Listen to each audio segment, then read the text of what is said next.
I'm Sage Tokach with Eagle Communications. This is the Great Plains Theater, and I am joined today by Jackson Welsh and Liz Collins. Hey guys, how's it going? Good. It's good. Going pretty well. We're standing in front of the wall of headshots from the show Annie Get Your Gun, and Liz and Jackson are actually on this wall because they're in the show, right? Yep. How's the show going? We opened last weekend. It's going really good. It is, yeah. And what's your favorite part of the show?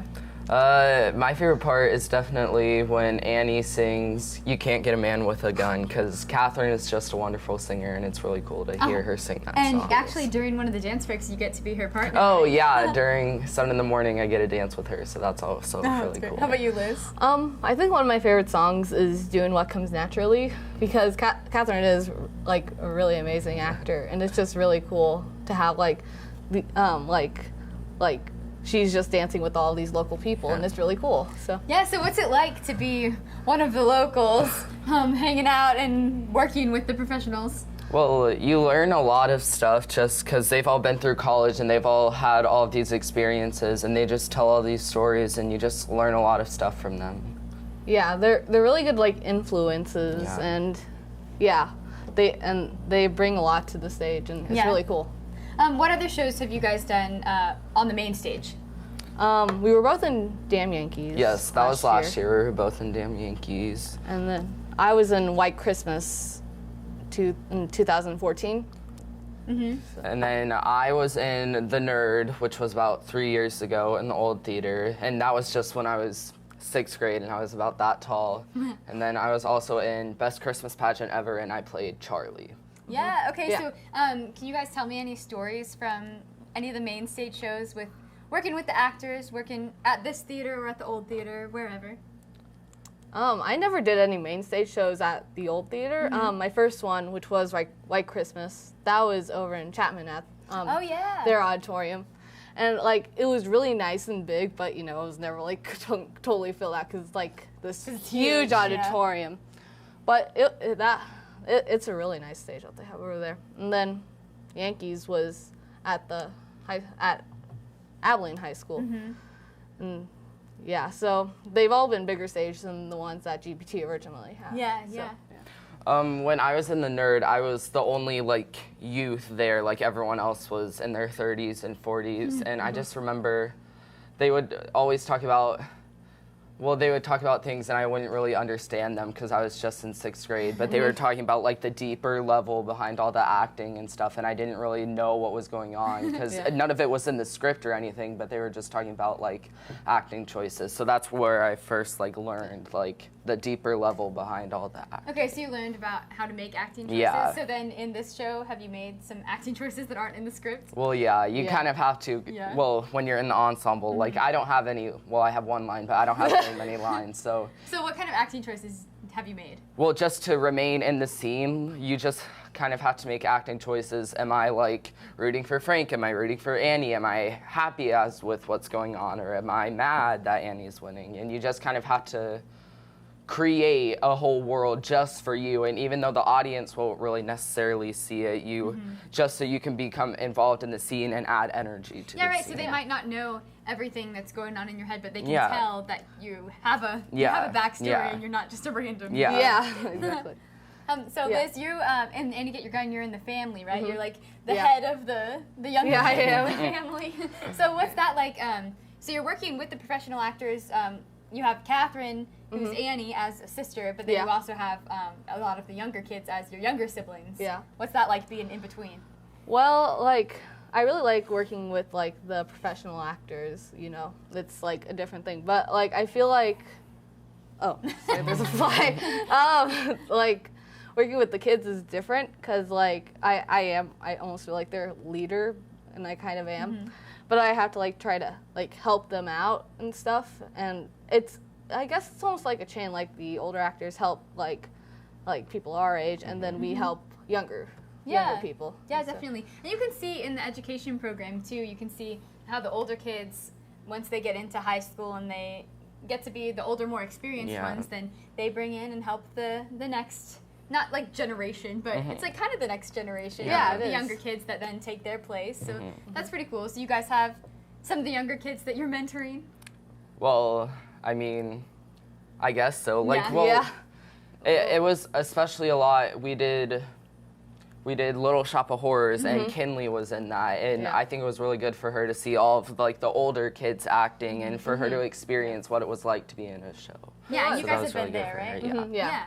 So tell me a little bit about the education program, because it's changed, but I think we've had a lot of education directors come through here, but I think people have a misconception about that, because in the theater world, it's normal for people to change and to be an education director for maybe a year or two and then go somewhere else. And so that's not a bad thing, because you get to learn from a lot of different styles, right? Yeah. So tell me a little bit about some of the differences between the education programs and what you've gotten from each of them. Well, Greg and Doe were very similar in how they taught shows, and they were just very fun-loving, and they took a lot of breaks and they played a lot of games, and that was good. That made theater fun, and that kind of taught us, like, it was a great introduction for me, because it made me want to like theater. And then we had Mark, and Mark brought in a lot of, he kind of hammered down like the technique and like the memorization, and he gave us all of like the fundamentals of acting, basically. Yeah, more of a like structured type of acting. And then now with Randy here, Randy has had so many great experiences, and he just shares them with us, and he shares his wisdom with us, and that's really great. And he kind of helps us more with like the acting choices and that deeper level of acting I was talking about. Yeah. So, but lots of different styles are good, because they help you make you a well-rounded actor. Yeah. You know, when you go out into the real world and you're, I mean, not that this isn't the real world, but when you're working at several different theaters. Yeah, I mean, you won't have the same director for all of them. Yeah, you'll have to be able to work with lots of different directors. Just. So, do you guys plan to pursue acting after high school? Or I theater don't, in some way? I think I feel like I kind of want to do something with theater or music or something like that, but I'm not not really sure yet. That's not totally sure, fine. I don't really know yet either. I'm in college for it, so. Yeah, that's kind of how I am. I don't know if I want to like make that my career as a musical theater, but definitely I will support the arts. I will like go to see shows, because I really do love musical theaters, and I love the musicals. Yeah. So, why do you think that theater and PGP and the education program is good for? I mean, do you think it's good for all kids if they want to go into theater or not? Well, yeah, because Randy was just talking about this the other day. The audience for musical theater is getting much older, and they're going more into like the 80s and the 80-year-olds and the 70-year-olds. And having education programs that introduces this younger generation to musical theater, which, I mean, it's a lot better than just sitting at home watching TV all day or watching movies. So it's good to introduce a younger audience to musical theater. And if they aren't interested in musical theater, then like they can get skills for like speaking out and being on stage and whatnot. So tell me about some of the shows that you've been in within PGP or within GPT in any way. Some of the stories that you have from those shows. Some of your favorite memories. I think it might have been like with PGP.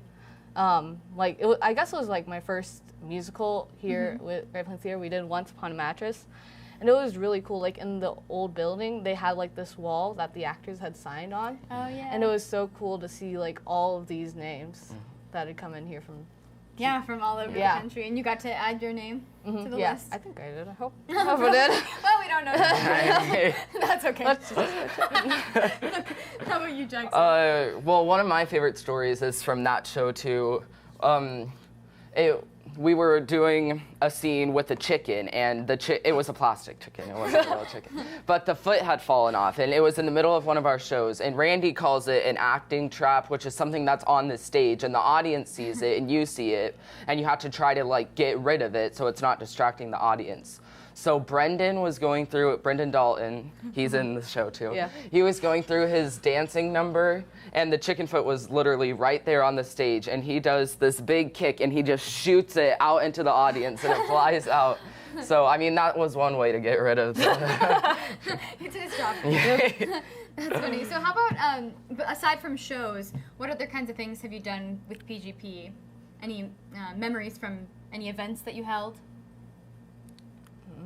Well, I always remember we used to do cabarets, and we did lock-ins, and we just did a lot more that wasn't necessarily acting, and it wasn't musical theater, and it was more like joining together as a group and kind of like a family. and it was just a really great way to bond. So that was good. Yeah. And so you did cabarets within PGP, and we also do cabarets after some of the Yeah. shows here. Yeah. So let's see. At the last Friday, we had a cabaret, and Jackson, you sang, right? You sang different Yes, from Honk. Yep. And this Friday, you guys are singing together, right? Yeah, we're So gonna tell do me a about duet. that. What are you singing? We're singing a duet that we sang last year at theater camp with Mark Robinson called "I Remember It Well," and basically the premise of the song, it's a character piece really, because we're playing two older people and they're reminiscing about their first date, and I'm like forgetting it all, and I keep saying things, and then she keeps correcting me. I'm the right character. So yeah. So like real life. Yeah. Just kidding. Oh, that's funny. Okay, so you guys have done lots of. We mostly talked about musicals, but you guys have done straight plays too, right? Yeah. Yeah. Well, I guess The Nerd was a straight play. And what are the differences between doing musicals and straight plays, and how do you prepare for each one of those, and what have you learned from each experience? With I feel like with musical theater, it's like an extra step. It's not just acting; it's dancing and singing and acting, and so that's a main difference. And like with plays, there's probably more lines, more dialogue, and Yeah, harder to memorize. yeah. But you don't have like the dance aspect. Yeah. Exactly. So it's So they balance they're each almost other out. even, but And going off of that, since there's not dancing or singing in like a straight play, like we did Little Women, you have to Little Women. You have to put more into the acting, and you have to make more acting choices, and you kind of have to like become the character more, because you have to keep up the energy, because there's no song or dance to move the story along, and it's just dialogue. Yeah, dancing and music kind of have an energy Yeah. in they itself. help push the story. Yeah, that's true. That's true. Plays don't have that, and so you just have to really sell it. Yeah. Do you guys have like dream shows that are on your bucket list that you would love to do someday? Plays or musicals? Either one, both. Okay. A play I really think would be fun is Shrek the Musical. I saw that, I think, 3 years ago with one of our old education directors. We saw it in Manhattan, and it was just really cool because there's so many different characters, and it's just so out of this world, and it's really, really cool. So Who would you want to be? I would want to be Lord Farquaad, and that's the one. He's really short in the movie, so they have the actor. He has to be on his knees for the entire show, and he like wears this costume that makes it look like he has little feet, and I just think that would be really fun. Back where I used to live in Coffeyville, we did You're a Good Man, Charlie Brown, and I'd like to do that again here. I don't know what part I would want to play, but it's a really good musical. Yeah, so. that one's fun. And you guys have done shows at school too? Yeah. Well, and do you do forensics? Yes. Okay. I don't, but But you're going into the high school now, right? I might. Okay. So how do they transfer? Like how things that you learn at GPT, how does that transfer to theater at school and your classes at school? It doesn't even have to be theater related. Well, it definitely helps a lot with your public speaking. Like, if I hadn't done any musical theater or any theater at all, I would probably be really shy right now, and it gets a lot harder when you get into high school because you're in classes with seniors and juniors, and they're 2-3 years older than you, but they're also a lot bigger than you because of the different ages, and it helps you to kind of speak up for yourself and have your own voice. So that's what musical theater helps you with just in everyday life.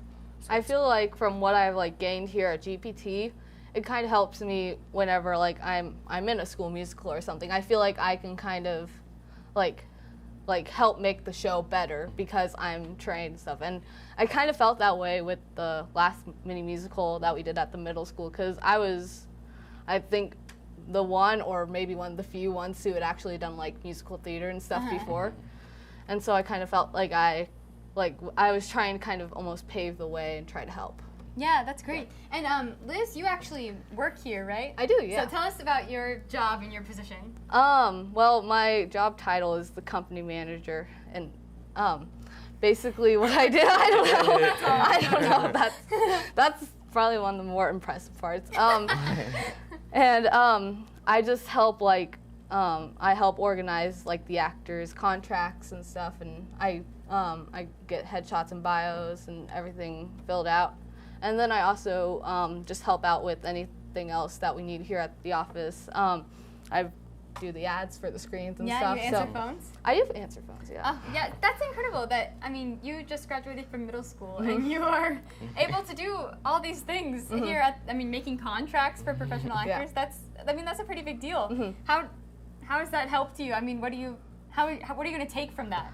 I think it like shows you that there's a lot more to music, like to a theater and stuff than just the plays and musicals. There's like a lot that goes into the background. Yeah, that's for sure. Yeah, it's not just, oh look, they're just putting on a musical. No, they've put months and months of work together to put this. Yeah, so many people are involved. Jackson, have you done any work besides on stage?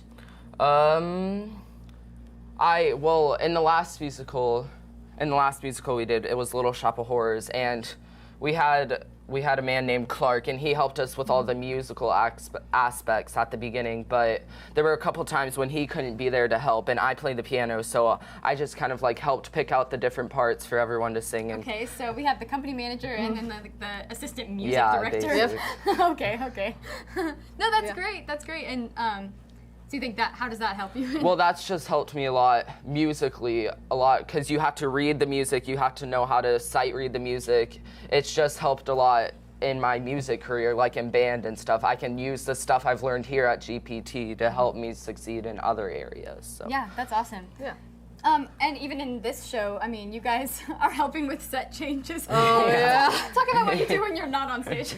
Well, you don't really get much of a break. Yeah, like in the first act, I have like 3 or 4 costume changes. Oh my gosh. This is costume changes, so I have like 3 or 4 of those, and like some of them are really quick. And then second act, there's like 1, and that's it. But during the whole show, there's a lot of scene changes, and there's stuff from like putting up a sign and putting in like the little screws, I don't know what they're called, those things, and like making sure that the sign's secure and it's not gonna like fall off or something, and like changing the facings on the crates. I have to do that too, and I guess that's pretty much what I do the whole time. But but I do. That's quite a bit. Yeah. And like a big theater where they have the money to hire a bunch of people, and they have the space, they can hire like actual people. But since we don't have those resources, it's not a big deal for us.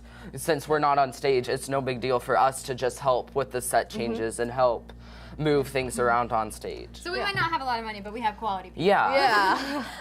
Okay. We are quality. I asked this question to Jordan and Nick when I interviewed them, so I'm going to ask you guys, where would you be right now if GPT never existed? That's a hard question. I'm not sure. I probably wouldn't be spending my summer wisely, to be honest. I don't know what I would be doing, but would be a delinquent. Well, I wouldn't be. Well, okay, but I wouldn't like. I am doing a lot this summer. I'm in Annie Get Your Gun. I'm doing a couple of camps here. Yeah, so improv. yes, I am. And so I just like, I don't think I would be. I would just be doing something different, probably just watching Netflix or something like that. I don't know. How about you, Jackson? Without GPT, I think the transition from middle school to high school would have been a lot more difficult for me, because GPT has introduced me to so many people, not just in my grade, but some of my teachers I met here, some of the older people, and it's been older, like juniors and seniors, and it's been great to like transition into high school and having those kind of older people, knowing them and having that connection, so that it makes me feel more at home at the high school. So it helped a lot. All right, well, thanks, guys. Once again, this is Jackson Welsh and Liz Collins. This is the Great Plains Theater, and I'm Sage Tokach for Eagle Communications.